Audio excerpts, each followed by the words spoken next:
Market के महारथी में आपका स्वागत है। आपके साथ में हूं अभिषेक सत्यव्रतम। बाजार में आज भी कल की तूफानी तेजी के बाद हल्की सी तेजी पर कारोबार हो रहा है, लेकिन निफ्टी बैंक में डबल सेंचुरी लगी है। 49,500 के ऊपर निकल गया है निफ्टी बैंक।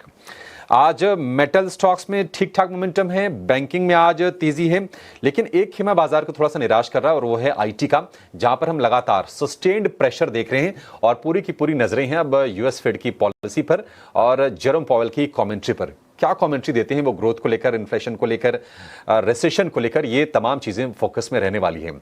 लेकिन क्या बाजार की जो चिंताएं थी वो खत्म हो गई हैं? क्या यहां से आपको तेजी करनी चाहिए? क्या पोर्टफोलियो बिल्ड करने का ये सही समय है? अगर है तो कौन से शेयरों में वैल्यूएशन आकर्षक है और ग्रोथ के मौके भी भरपूर दिख रहे हैं? ये तमाम चीजें समझेंगे। हमारे साथ जुड़ गए हैं सैगल कैपिटल के फाउंडर अंशुल सैगल। अंशुल जी, पहले तो आपको बहुत शुक्रिया, स्वागत है 18 हाउस स्वदेश पर। उम्मीद करेंगे कि होली आपकी अच्छी बीती होगी। बिलेटेड शुभकामनाएं आपको होली की भी। अंशुल जी, क्या लग रहा है आपको, क्योंकि बाजार का हम टेक्सचर 2-3 दिनों से ऐसा लग रहा है कि नहीं परिवर्तित हो रहा है। एक अच्छी चीज ये हुई कि कहने को ही सही, मतलब छोटा क्वांटम है लेकिन एफआईएस की बाइंग लौट आई है। मैक्रोज भी इंप्रूव्ड लग रहे हैं। आपको लगता है कि बुरे दिन अब पीछे छूट गए हैं और अब हमें बड़ी तेजी की तैयारी कर लेनी चाहिए? Abhishek ji, thank you. आपसे बात करके हमेशा बहुत अच्छा लगता है। आपको भी होली की बिलेटेड शुभकामनाएं। Thank you for having me. ये मैं कई समय से कह रहा हूं कि अगर हम बाजार में ये मान के चलेंगे कि हमें हर मंदी में बॉटम फाइंड करना है और हर तेजी में टॉप फाइंड करना है, तो हमें निराशा ही मिलेगी।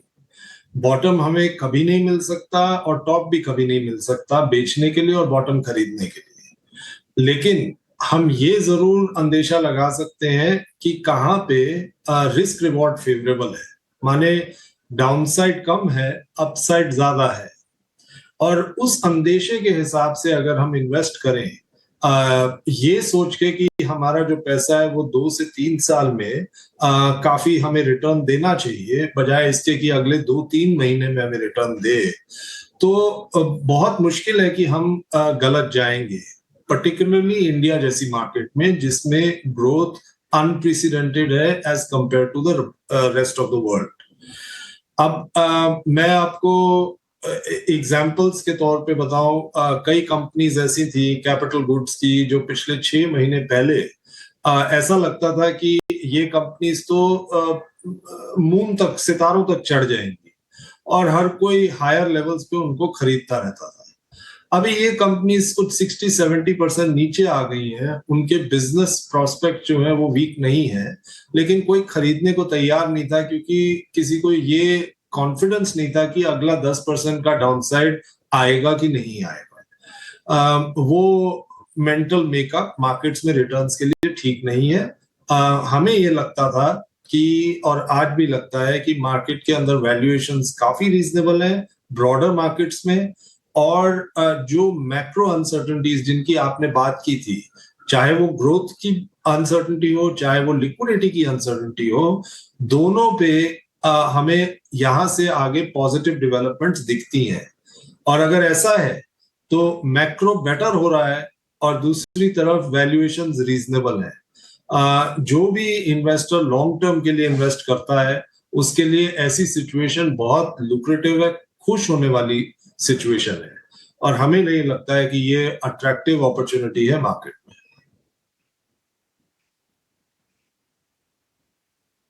अंशुल भाई, शुक्रिया, थैंक यू वेरी मच समय देने के लिए।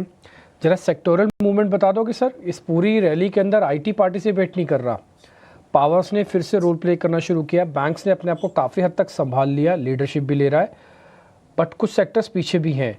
तो सेक्टर्स खराब और सेक्टर्स अच्छे, इसको भी जरा सर एक बार जरा आप लाइन खींच के बता दीजिए प्लीज़। गुड मॉर्निंग डिम्पी भाई, थैंक्स फॉर हैविंग। आपको अगर जैसे आपने आईटी की बात की, आईटी के अंदर हमें करीब करीब 6 से 8% का ग्रोथ एक्सपेक्टेशन है मार्केट का। अब 6 से 8% ग्रोथ पे आप अगर कोई और सेक्टर देखेंगे तो, मतलब कोई अगर सिक्लिकल सेक्टर देखेंगे तो आप कहेंगे कि इसकी जो प्राइस टू अर्निंग्स है वो 10 टाइम्स प्राइस टू अर्निंग से ज्यादा नहीं होना चाहिए।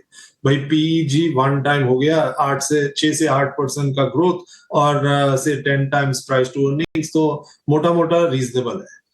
अब आप अगर आईटी सेक्टर को देखेंगे तो इसके अंदर, क्योंकि इसकी कंडीशंस अलग है, सिचुएशन अलग है, तो इसके अंदर वैल्यूएशंस कुछ 25 टाइम से 45 टाइम्स प्राइस टू अर्निंग्स पे है।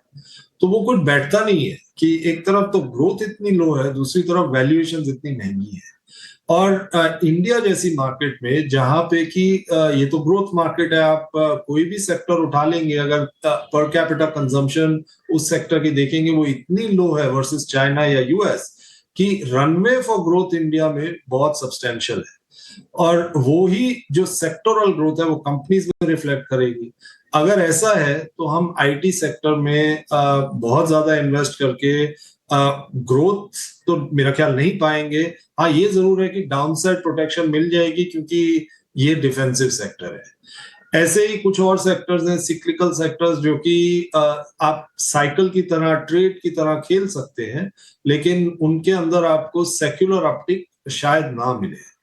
अगर आप सेक्युलर अपटिक वाले सेक्टर्स की बात करें, हमें ऐसा लगता है कि बैंकिंग इस समय जो कि मतलब 6 महीने की करेक्शन से पहले भी काफी रीजनेबली प्राइस था, वो अभी और रीजनेबली प्राइस्ड हो गया है। आप एक डार्ट फेंकेंगे ना तो आपको बैंक मिल जाएगा जो कि 5 से 10 टाइम प्राइस टू अर्निंग्स पे ट्रेड करता है, और प्राइवेट सेक्टर बैंक्स जो कि 4-5 time price to earning, price to book पे ट्रेड करते थे, वो आज 2 टाइम प्राइस टू बुक के नीचे ट्रेड करते हैं। तो हमें ये लगता है कि इस स्पेस में यहाँ से अगले 1 साल में रिटर्न्स अच्छा होना चाहिए, आउट परफॉर्मेंस होना चाहिए। पीछे देखेंगे तब 1 साल बाद तो ऐसा लगेगा कि ये बहुत अच्छी अपॉर्चुनिटी थी बैंक्स में। कैपिटल गुड्स, वहां पे कुछ ऐसी कंपनीज है, अब कैपिटल गुड्स का साइकिल पिछले 10 साल का बहुत वीक रहा था, वो अगले 10 साल में उसको कैचअप करना है, और कैचअप करना है हायर जीडीपी नंबर पे। तो कैपिटल गुड्स मैन्युफैक्चरिंग में तो बहुत टेलविंड्स हैं, आग लग जाएगी अगर हम यहाँ से 5 साल बाद इस सेक्टर को देखेंगे तो।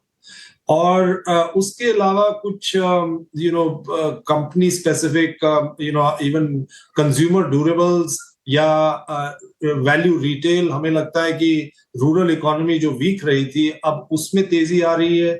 ये सब स्पेसेस काफी अट्रैक्टिव रहेंगे, और बाय एंड लार्ज अच्छी companies, large market share holders अगर आप यहां से लेंगे तो पैसा डेफिनेटली बनेगा over a 3 to 5 year period. सारे इंडिविजुअल सेक्टर्स पर आपने चर्चा की। Anshul sir, good morning, Ashesha बात कर रही हूँ। लेकिन मैं आपसे मेटल सेक्टर पर आपकी राय जानना चाहूंगी। ईयर टू डेट बेसिस पर देखें तो 6% की तेजी इस सेक्टर में दिखी है, आउट परफॉर्मर रहा है। ऐसे समय पर जब निफ्टी और कई सारे सेक्टोरल इंडेक्सेस लाल निशान में है, निफ्टी मेटल इंडेक्स में अच्छी खासी चमक दिखी है। और आज सुबह स्टील सेक्टर को लेकर भी पॉजिटिव खबर निकल कर आई है। DGTR ने अब इन्वेस्टिगेशन के रिकमेंडेशन दिए हैं 12% सेफगार्ड ड्यूटी पे। तो क्या राय होगी आपकी मेटल सेक्टर पर, और क्या ये मोमेंटम जो ईयर टू डेट बेसिस पर दिखा है, क्या ये आउट परफॉर्मेंस कंटिन्यू होगा अगले कुछ महीनों तक? आशीषा, गुड मॉर्निंग। पहली चीज तो ये सेक्टर, जैसा हम सब जानते हैं कि काफी वॉलेटाइल, काफी सिक्लिकल सेक्टर है, और इसके अंदर 2 चीजें हैं जो कि बहुत क्रिटिकल रहती हैं। एक तो ग्लोबल डिमांड पैटर्न्स, और चाइना पर्टिकुलरली जो कि एक मैमथ प्लेयर है इस सेक्टर में, वहां पे डिमांड क्या रहती है, क्योंकि चाइना में कैपेसिटी भी सबसे ज्यादा है और डिमांड मूवमेंट भी वहां पे सबसे ज्यादा होती है। अब उसको ट्रैक करना हमारे लिए यहाँ बैठे हुए काफी मुश्किल है, पहली चीज ये। दूसरी चीज, ये सेक्टर ऐसा है जहां पे कि आप वॉल्यूम ग्रोथ दिखाते जाएंगे, लेकिन अगर प्राइस ग्रोथ नहीं हुआ, प्राइस डिक्लाइन हुआ, तो स्टॉक प्राइसेस में वो कभी भी पॉजिटिवली रिफ्लेक्ट नहीं करता है।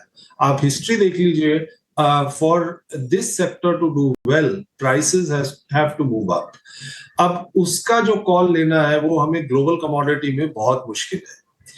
But generally as an investor मैं आपको बताऊं कि हम लोग क्या करते हैं कि बजाय इसके कि ये कॉल लें, जब बहुत मंदी होती है इस सेक्टर में, और प्राइस टू बुक जो है वो से 0.5 0.6 टाइम्स प्राइस टू बुक रहता है कंपनीज का, तो हम इस सेक्टर में एक ट्रेडिंग कॉल ले लेते हैं कि भाई इधर से डाउनसाइड लिमिटेड है और शायद अपसाइड रीजनेबल हो जाएगा अगर ये वन टाइम बुक पे भी जाएगा ये कंपनी। तो हम इस तरह इस सेक्टर को खेल सकते हैं। जैसा आपने कहा पिछले कुछ दिनों में थोड़ी तेजी हुई है, आज भी तेजी हुई है क्योंकि रेगुलेटरी डेवलपमेंट्स पॉजिटिव रहे हैं सेक्टर के लिए। इस वजह से शायद थोड़ा बहुत और तेजी हो सकती है। मे बी प्राइस इंक्रीज अगर ग्लोबली रहता है तो वो तेजी आगे भी चल सकती है। लेकिन इस सेक्टर को बहुत क्लियरली ट्रेडिंग बेट की तरह ही देखना चाहिए। ऐसा नहीं हो सकता कि ये आपके पोर्टफोलियो का कोर होल्डिंग।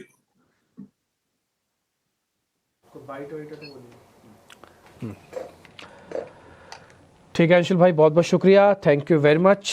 अच्छा लगा आपसे बातचीत करके और उम्मीद करते हैं जल्दी आपसे वापस मुलाकात होगी। हमेशा अच्छे इंसाइट्स आप दे के जाते हैं और जब लास्ट टाइम बात हो रही थी तब हम काफ़ी मुश्किल के दौर थे, आज थोड़ा बहुत रिकवरी के दौर में है। तो हर फेज़ में आपके साथ जुड़ के कुछ ना कुछ मार्केट इंटेलिजेंस आपसे लेते रहेंगे।